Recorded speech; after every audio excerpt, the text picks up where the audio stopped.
Guys आप लोग को याद होगा जब गॉडजिला और कॉन्ग का ट्रेलर आप लोग ने देखा था, तो यहाँ पे कॉन्ग जब पहली बार स्कार किंग से मिला था, तो यहाँ पे कॉन्ग को लगा कि हो सकता है स्कार किंग उसका वेलकम करेगा। जैसे बाकी एप्स थे वो उससे लड़ नहीं रहे थे, बस उसके साथ बैठे हुए थे या घेरा बनाए हुए थे। लेकिन स्कार किंग जब फाइट करने लगा तो कॉन्ग ने भी उसका जवाब दिया और उस मोमेंट पे स्कार किंग की हालत लिटरली ख़राब हो गई थी। तभी उसने टाइटन शेमो को बुलाया, वरना स्कार किंग आराम से कॉन्ग को निपटा देता। स्कार किंग को ऐसा लग रहा था।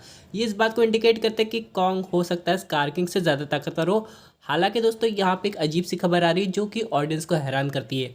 हमेशा मॉन्स्टर वर्स मूवी का एक सिंपल सा रूल है कि उसकी एंडिंग में कुछ हम लोग को एक ऐसी हिंट मिलती है जो कि आगे की कहानी बताती कि इसके अगले पार्ट में क्या हो सकता है। अब जैसे कि यहाँ पे कुछ समय पहले एक बहुत बड़ी लीक्स आई थी कि यहाँ पे इसके पोस्ट क्रेडिट सीन में हम लोग को हो सकता है स्पेस गॉडजिला की हिंट देखने को मिले। वही कल की डेट में यहाँ पे एक नई खबर आ रही है जो कि ये साबित करती है कि यहाँ पे इस मूवी में कोई भी पोस्ट क्रेडिट सीन नहीं होगा, जिससे सुन के ऑडियंस थोड़ी ज़्यादा कंफ्यूज हो गई है।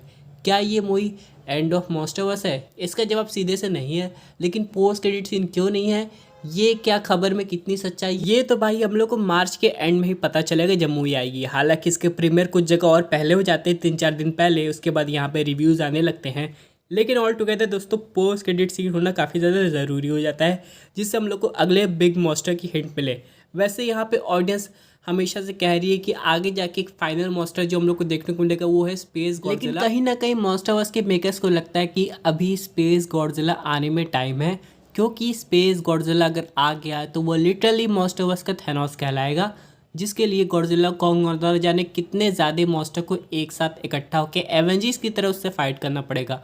लेकिन दोस्तों यहाँ पे और भी ऐसे हिडन मॉन्स्टर हो सकते हैं, स्पेशली अर्थ के अंदर ही, जैसे जिसको हम लोग बोलते हैं हॉलो अर्थ, जो कि बाद में हम लोग को आते हुए रिवील होंगे। हालांकि कुछ ऑडियंस ने यहाँ पे ये भी नोटिस किया है कि अगर हम लोग गॉडजिला और शेमो में कंपेयर करेंगे तो जो शेमो है वो लिटरली वो 4 पैर पे चलता है, या फिर क्या 4 हाथ जो भी कह सकते हैं उस पर चलता है। लेकिन गॉडजिला की बात करें तो उसके हाथ आगे के छोटे हो गए, लिटरली डायनासोर जैसे। तो यहाँ पे कहा जा रहा है कि शिमो और गॉडजिला पहले एक ही जैसे दिखते थे, यानी कि सेम प्रजाति के थे, बस उनकी पावर्स थोड़ी बहुत अलग थी। जहाँ पे गॉडजिला अपने समय के साथ इवॉल्व हो गया और शिमो काफ़ी लंबे समय तक सोया रहा, या फिर उसे जानबूझ के सुलाया गया था। यहाँ पे आप लोग को एक पुरानी थ्योरी पता होगी कि यहाँ पे कहा जा रहा है कि गिडोरा को गॉडजिला और शिमो ने मिलकर पहले हरा दिया था, या फिर के बर्फ में जमा दिया था। बाद में एक बहुत बड़ा आइस एज आया, उसके बाद गिडोरा किसी तरह जब आज़ाद हुआ तो गॉडजिला ने उसे ख़त्म किया था। लेकिन यहाँ पे स्कार किंग शिमो को कैसे कंट्रोल कर रहा है, इसका अभी तक कोई भी ठीक तरीके से ब्रेक डाउन नहीं कर पाया है। कुछ का मानना है कि स्कार किंग के पास ही कुछ ऐसी सबकॉन्शियस वे में ताकत है जिससे वो शिमो को कंट्रोल करे, क्योंकि हम लोग स्कार किंग की आंखों में चमक देख सकते हैं। वही वो हिडन जिसकी वजह से वो शिमो को लिटरली अपना एक पेट बना के रखा। और यही नहीं दोस्तों, कुछ टाइम पहले एक अजीब सी टॉय लीक आई थी जहाँ पे हम लोग स्कार किंग को देख सकते थे शिमो की सवारी करते हुए, बिल्कुल वैसे ही जैसे कि एक सीन में कॉन्ग अचानक से गॉडजिला के ऊपर चढ़ जाता है और सवारी करने लगता है। लेकिन यहाँ पे स्कार किंग के हाथ में एक छड़ी भी थी, और उस छड़ी पे एक अजीब सा क्रिस्टल लगा हुआ था, जो कि यहाँ पे ये कहा जा रहा है वही एक सीक्रेट क्रिस्टल है जो स्कार किंग समय समय पे यूज़ करता है अपनी सबकॉन्शियस पावर्स को बढ़ाने के लिए, जिससे वो सबसे सदी का पुराना मॉन्स्टर और बाकी जितने भी मॉन्स्टर है वो स्कार किंग से उतना नहीं डरते हैं जितना कि वो शिमो से डरते हैं, क्योंकि शिमो स्कार किंग के अंडर एक तरीके से आ गया है। क्योंकि अगर आप लोग नोटिस करेंगे कॉन्ग ने अपनी बैटल एक्स से शिमो की आइस ब्रेथ को रोकने की कोशिश की थी, लेकिन इसके बावजूद यहाँ पे शिमो ने कॉन्ग के हाथों को डैमेज कर दिया था। सोचिए अगर उस समय बैटल एक्स ना होती और शिमो का हिट डायरेक्ट कॉन्ग की बॉडी पर लगता तो हो सकता था कॉन्ग की डेथ भी हो जाती, या फिर उससे हाथ अपना परमानेंटली गंवाना पड़ता। और यही एक स्पेशल चीज़ है जो कि शिमो को सबसे ज़्यादा खतरनाक बनाती है, जिसकी वजह से दोस्तों यहाँ पे बाकी जितने भी कॉन्ग जैसे जो भी ब्रीड थे वहाँ पे वो लोग उससे काफ़ी ज़्यादा डरते थे, और उसका जो कंट्रोल है अभी भी स्कार किंग के हाथों में है। लेकिन ऑडियंस का सबसे बड़ा क्वेश्चन ये है कि क्या हो अगर शिमो अपने कॉन्शियसनेस में वापस आ जाए, तब वो किसकी साइड लेगा? क्या वो गॉडजिला की लेगा या फिर स्कार किंग की लेगा? क्योंकि स्कार किंग को अब सिर्फ हॉलो अर्थ से मतलब नहीं है, अब शायद वो अर्थ के बाहर भी राज करना चाहता है, और यहाँ पे उसे एक मौका मिल गया है शिमो की वजह से। लेकिन हम लोग बात करें शिमो की, तो शिमो को अर्थ पे रहने के लिए एक परफेक्ट चीज़ चाहिए जो कि है आइस एज। जितनी ज़्यादा ठंड होगी उतनी ज़्यादा शिमू की पावर्स बढ़ेगी, लेकिन उतना ही नेगेटिव इम्पैक्ट हो सकता है और गॉडजिला उस पे। थ्योरी के हिसाब से यहाँ पे दोबारा आइस एज आने वाला है, और इस आइस एज को क्या अभी के जो ह्यूमंस हैं जो कि उस मॉन्स्टरवर्स में रह रहे हैं, क्या वो सरवाइव कर पाएंगे?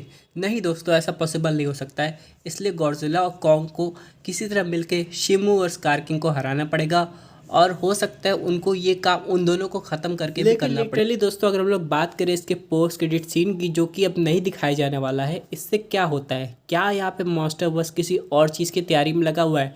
क्योंकि हम लोग देखा जाए तो गॉडजिला का दुश्मन को दिखाना ज़रूरी है, क्योंकि ये कहानी एक तरीके से कॉन्ग की है, जहाँ पे गॉडजिला का भी इन्वॉल्वमेंट हो रहा है। कॉन्ग को हॉलो अर्थ को बचाना है, क्योंकि हॉलो अर्थ भी एक तरीके से कंट्रोल इन्वायरमेंट है जो कि स्कार किंग के अंडर आता है। ऊपर से अगर स्कार किंग अर्थ पे आ गया तो ह्यूमंस के लिए खतरा होगा, और कॉन्ग को ह्यूमैनिटी से काफ़ी ज़्यादा लगाव है। वही हम लोग बात करें गॉडजिला की, तो वो नेचर में बैलेंस लाने का काम करता है। वो किसी भी हद तक जा सकता है, वो उन मॉन्स्टर से भी भिड़ सकता है जिसको लगता है कि गॉडजिला की वो लिमिट के बाहर का चीज़ है। लेकिन गॉडजिला अपने लिमिट्स को नहीं मानता है, बल्कि वो समय पर और इवॉल्व होता हुआ नज़र आता है। और यही चीज़ इन दोनों को एक परफेक्ट सेवियर बनाती है पूरे प्लानट अर्थ का। अब रही बात, अगर हम लोग देखा जाए मूवी की एंडिंग की क्या पॉसिबिलिटीज़ बन सकती है, तो मे बी कॉन्ग हमेशा के लिए हॉलो अर्थ पर चला जाए और वहाँ पे एक तरीके से राज करे, या फिर राज ना कर सके तो उसके इन्वायरमेंट में रहे और बाकी लोग की हिफाजत करे एक तरीके से। वही बात करें गॉडजिला की, तो शायद फिर से हाइबरनेशन में चला जाएगा और किसी अगली मूवी में हम लोग को दिखाई देगा। क्योंकि दोस्तों हम लोग बात करें हॉलो अर्थ की, तो उसका सिर्फ हम लोग अभी 10% जानते हैं। अभी भी उसके ऐसे बहुत सारे राज हैं जो कि रिवील होना बाकी हैं। और यहाँ पे हॉलो अर्थ की जो एनर्जी है वो काफ़ी ज़्यादा इंपॉर्टेंट है, खासकर ह्यूमंस एक्सप्लोरेशन के लिए। एपेक्स ने हॉलो अर्थ की एनर्जी को यूटिलाइज करके मेका गॉडजिला बना दिया था, जिसकी जो बीम थी वो गॉडजिला की बीम से भी कई गुना। और यही एक इम्पॉर्टेंट रीज़न है कि हॉलो अर्थ इतना ज़्यादा स्पेशल है जो कि रिवील होना बाकी है, और इसीलिए हॉलो अर्थ को आगे तक दिखाया जाएगा। लेकिन सबसे बड़ा सवाल ये आता है, क्या कॉन्ग हमेशा के लिए हॉलो अर्थ में चला जाएगा या फिर वो अर्थ पे वापस आएगा? क्योंकि यार कॉन्ग ह्यूमंस से काफ़ी ज़्यादा लगाव करता है, और ह्यूमंस हॉलो अर्थ पे बिना स्पेशल सूट के सर्वाइव नहीं कर सकते हैं। वो बिल्कुल एक अजीब एलियन जगह है, भले वो अर्थ के अंदर ही हो। तो इसलिए मे बी कॉन्ग हॉलो अर्थ पे हमेशा के लिए नहीं रहेगा, बल्कि टाइम टू टाइम हॉलो अर्थ के बाहर भी आता रहेगा। और यही से दोस्तों ऑडियंस को इंतज़ार रहेगा अगले बिग बैड सुपर मॉन्स्टर का, जो कि यहाँ पे कॉन्ग, गॉडजिला या फिर किसी के भी पीछे पड़ जाएगा। और यहाँ पे अगर ऑडियंस को लगता है कि स्पेस गॉडजिला को सही में दिखाना चाहिए, तो स्पेस गॉडजिला से बैटल करने के लिए क्या सिर्फ कॉन्ग और गॉडजिला इनफ होंगे, या फिर मॉन्स्टरवर्स में हम लोग को कुछ और भी नए मॉन्स्टर दिखाई देंगे जो कि उससे बैटल करने की काबिलियत रखते हैं? और ये कहाँ तक जाने वाला है, यानी कि इसकी कई पार्ट बनती भी है कि नहीं, ये तो आने वाला वक्त बताएगा। लेकिन ऑल टुगेदर ये काफ़ी फन मूवी होने वाली, जो कि ऑडियंस ज़रूर एंजॉय करेगी, चाहे एंडिंग इस मूवी की कैसी भी हो, पोस्ट क्रेडिट सीन दिखाया जाए या फिर वैसे नहीं। अगर स्पेस गॉडजिला नहीं आ रहा है अगली फिल्म में, तब कौन आएगा? अगर आपको जवाब पता है तो कमेंट करके ज़रूर बताइए।